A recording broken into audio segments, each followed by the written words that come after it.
غاب في اللقاءات الماضية، ولكن يحضر في أهم المواعيد، يحضر في أهم المواعيد والمواقيت. هو عادل عباس.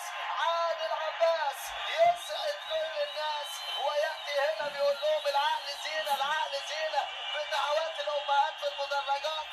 عادل عباس يقدم أداء خيال الخيال في أرضية والله الملعب. هدف شوف الحكاية من بالضبط. البداية.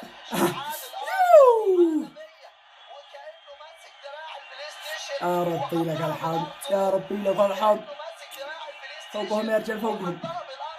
يوه، أجمل أهداف وين البطولة انت يا دون ليو؟ استثناء ودون تردد. وين انت هدف يا من ليو؟ نظرات وين انت يا التاريخ ليو؟ المصري عادل عباس يضع أجمل لسه أهداف شاهد البطولة، وهكذا ماذا يفعل يسجلها اليمني عادل الصغير. عباس. وهكذا تكون الأهداف بالأحضان يا قرايب، بالأحضان يا حبايب، بالأحضان يا كل اليمن.